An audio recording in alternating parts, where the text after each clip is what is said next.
Hey everyone, welcome back. In this lesson, let's learn how to use the new features inside the latest version of Photo RAW, version 2025. So let's first talk about Generative Erase AI. With Generative Erase AI, we can use this to remove distractions or large elements from our image and fill them in with the correct pixels. So with this image, we can see we have quite a few different distractions behind our subject here. So we can use Generative Erase AI to just get rid of those distracting elements and clean up our background a bit. So let's just start on this right-hand side. I'm going to go over to the left side of my screen and I'm going to go into my retouch tools and I'm going to select this little icon here. This is my Generative Erase tool. Now with Generative Erase, there's two different options for the AI. We can either use the local Generative Erase, which works on our computer, or we can use Stability AI, which uses the cloud. To bounce between those two options, we can go into this gear icon here, and we can either use Local Gen AI, or we can use Stability AI. With Local Gen AI, we don't have to buy any credits, and we don't actually have to create an account. It's all done on our computer. With Stability AI, you're going to need to sign up at Stability AI, and you're going to need to purchase credits, which will then allow you to use the Generative Erase tool. So let's actually just use the Stability AI option here. I've already got my key there, and I'm signed in. So what I'm going to do is I'm just going to use this brush, and I'll just brush over different elements that I want to remove from the scene. Let's say we want to remove this sign here, this person biking, maybe this bright sign on the wall there, and maybe this sign here.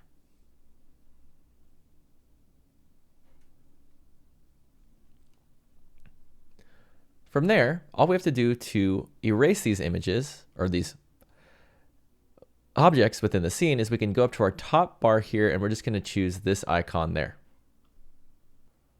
And just like that, it's gotten rid of those distracting elements within our imagery.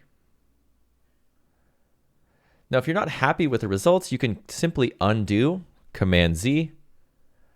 It will take us back to this scene where we have it painted over and we can just retry. And there we go. I like those results. It seems to work great.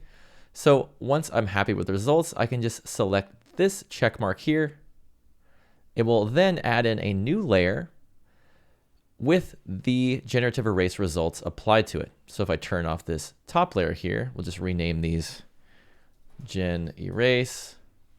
We'll name this one Original.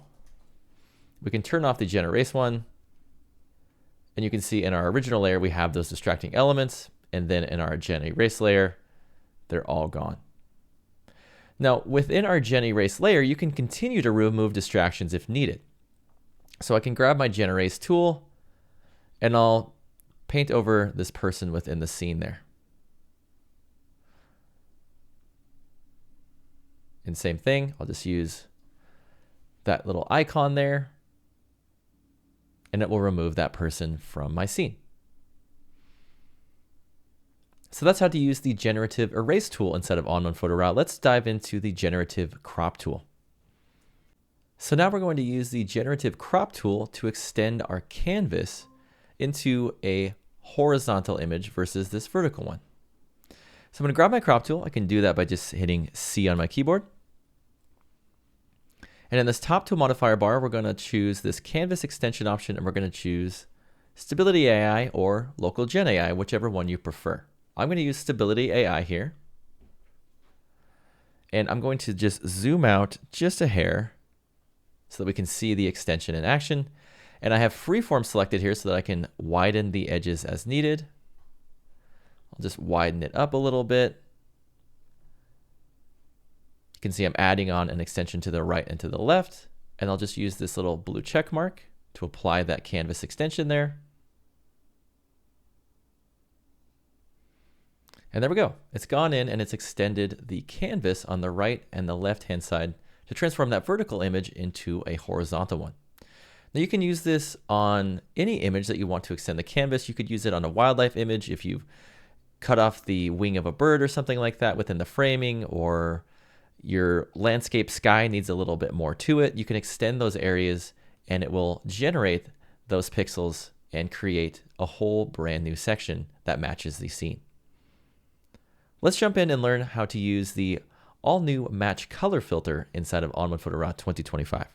So let's use the Match Color filter with this image. What the Match Color filter allows you to do is you can take an edited photograph from your favorite photographer, you can take a screen grab from your favorite movie, and it will essentially take the color and tone and it will apply it to your edit.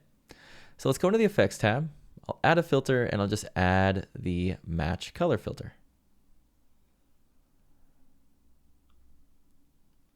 Within the Match Color filter, we have these different styles and it can emulate these different photographs.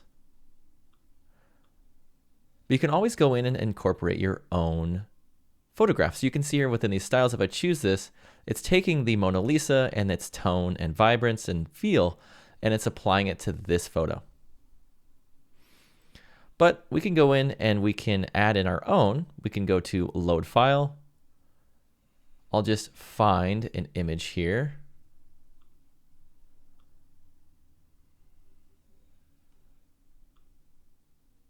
And I'll just choose, let's say, this image. So I can open that up. We'll load that file, and it's matching this feel from that image there. So if I turn this off and on, you can see it's bringing that light, airy, dramatic feel into this photo. Now below in the Match Color settings, we can bring even more of that color into if we need to. We can modify the brightness with luminosity. We can add in contrast if needed, and then we can modify the saturation as needed as well.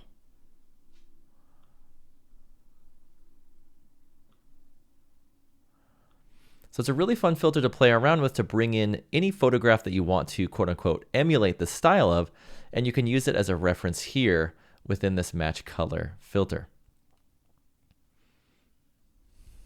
Another exciting new feature inside of ON1 Photo RAW 2025 is the all-new depth mask feature.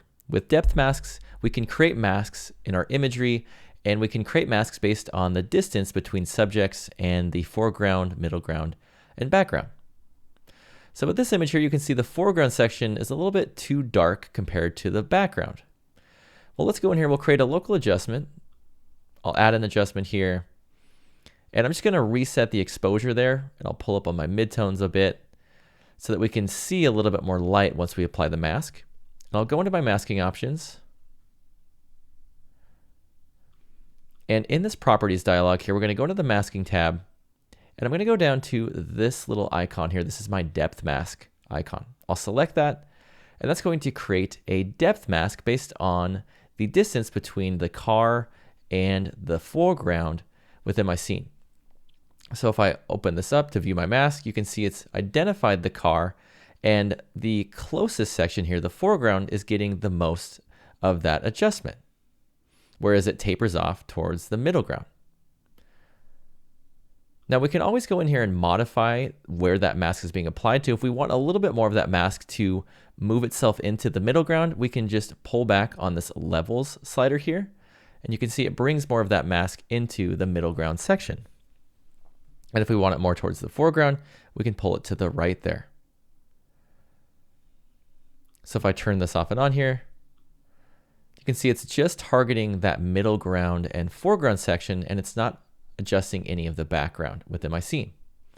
So it's really helpful in instances like this where you're trying to target a specific region within your image based on its depth and where it's located within the middle or within the foreground, middle ground, and background.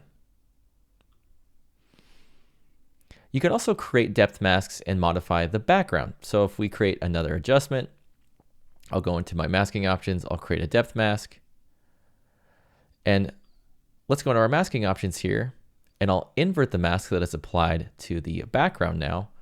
Let's just pull back on our levels here to make sure it's more towards the back of the scene. And now we're darkening up that background here, while we're leaving that middle ground and foreground illuminated. So you can also use it to target the background if you need to. Another feature that is really exciting in the latest version of Photo RAW is the all-new Reduce Dust feature and Reduce Power Lines feature. So you can see with this image, it's very dirty. We have a whole lot of dust and sensor blemishes within our scene here. And so we can use the all-new Reduce Dust feature to quickly get rid of these different dust spots. So I'm going to go into my retouch tools here, and I'm going to go into my Perfect Eraser. In Perfect Eraser, we now have Reduce Dust and Reduce Power Lines. With this image, we have a whole lot of dust, so let's just go up and choose Reduce Dust. The Reduce Dust feature will automatically detect all of the different dust spots within your image, and it will go in and remove them for you. Now keep in mind, it may leave a few different dust spots within the scene, and you can easily just go in and use the Perfect Eraser. But it will save you a bunch of time because it does find the majority of those dust spots and it does get rid of them. But there were just a couple there that I had to go in and remove manually. So just like we did with the dust earlier, we can do the same thing with distracting power lines. So you can see here we have quite a few power lines behind our portrait subject, and it's quite distracting. So let's go to our retouch tools. We'll go to our Perfect Eraser and we'll use Reduce Power Lines. Photo RAW will go in and detect those power lines and instantly remove them from your scene. Another feature that's all new to ON1 Photo RAW 2025 is the Edit Color feature. With Edit Color, we can target and modify precise color ranges. So let's add a filter here. We'll add Edit Color. And in the Edit Color filter here, I'm going to go down to this Color Editor section. I'm going to use this little color dropper here. And let's just target her dress here. So I'm going to drop it on the color of her dress. You can see it's targeted that specific color range, and it's giving me this color wheel. And it's showing me within the color wheel what specific color I've selected. Now, one thing you can use to see what color you're modifying is you can use this little glass icon here. If I select this, it's going to desaturate the rest of the image, but it's going to leave the color that you've selected saturated and in color.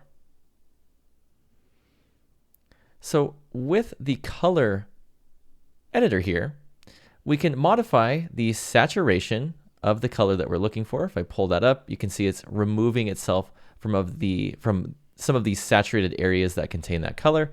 And I can also modify the range of color that we're adjusting. So if I want to include more of these yellows or oranges, I can do that here.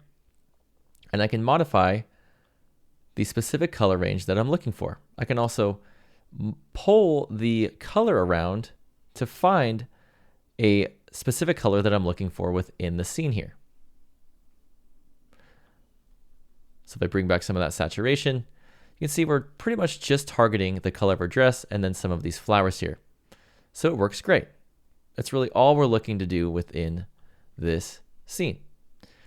So let's go in here and let's go down into this color editor section on the bottom.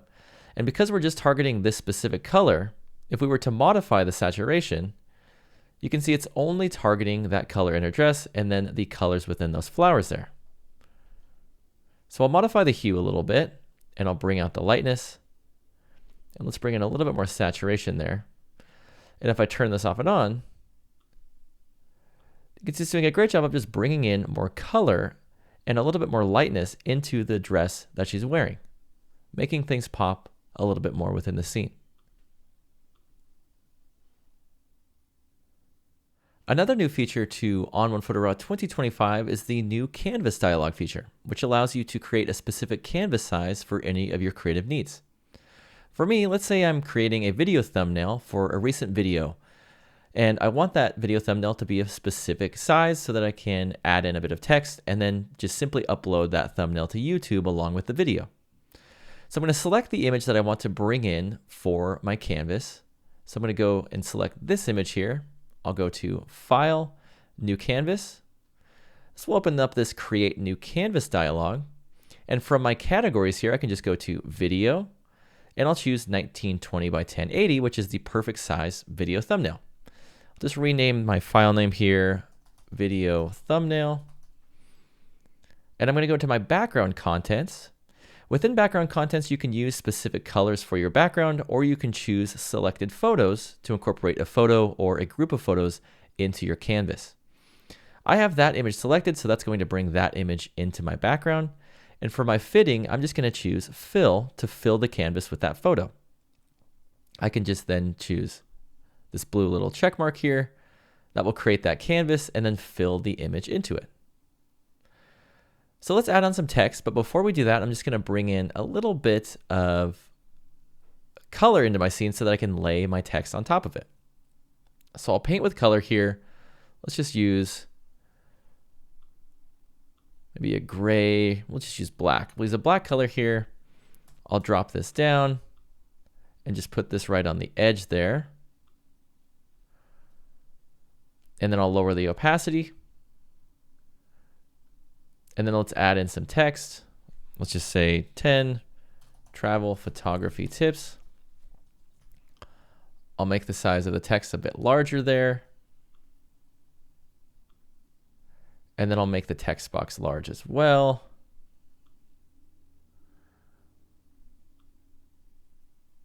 And we probably don't need it that large.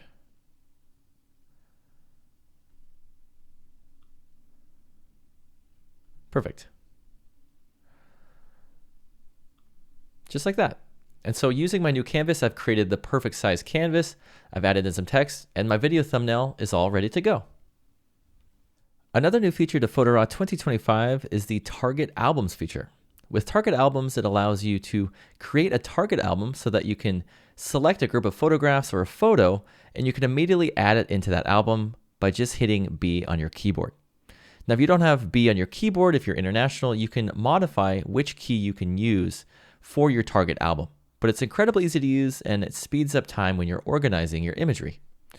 So I have a group of photographs here that I want to create a photo project that I can use for future creative things, and I'm going to name it my Portland photo project, and it's going to include images that I've captured from around Portland. So I'll just add a new album here. I'll just name this Portland photo project. And I'm going to make sure that I have set target album enabled. I'll choose OK. I have my new Portland photo project album, and you can see I have this little bullseye right there, and that's telling me that this album is targeted. So I can navigate into my photos that I've taken around Portland. I'll just grab a few of these here. And to add these images into that album, let me just hide this. To add these images into that album, all I have to do is just hit B on my keyboard. So I'll hit B on the keyboard. That will add those into there. Let's grab some of these from Multnomah Falls. B on the keyboard. Maybe some of these from downtown. Maybe that one too, and we'll hit B on the keyboard. And now let's say I've navigated away from those Portland images. I can go to my albums, and in my Portland photo project, if I open that up, I have all of those images that I added into that target album, again, just by hitting that B key on my keyboard. Another new feature inside of the latest version of Photo RAW is the stacking feature that you can use to stack groups of similar images. So if I have a group of similar images, such as I do here with these different photographs of Multnomah Falls, I can just select them. I'll right click, I'll go into stacks, and I'm going to go to group into stack. It will then group them into a stack. I can see that I have 4 images in there within the stack. And if I click on this stack icon, it will roll open the stack. I can view the contents. And let's say I want a different image within the group to be at the top of the stack. I can right click, go to stacks, choose set to top. It will then make that image the top of the stack. So whenever I collapse the stack of images, that's the photograph that I can see.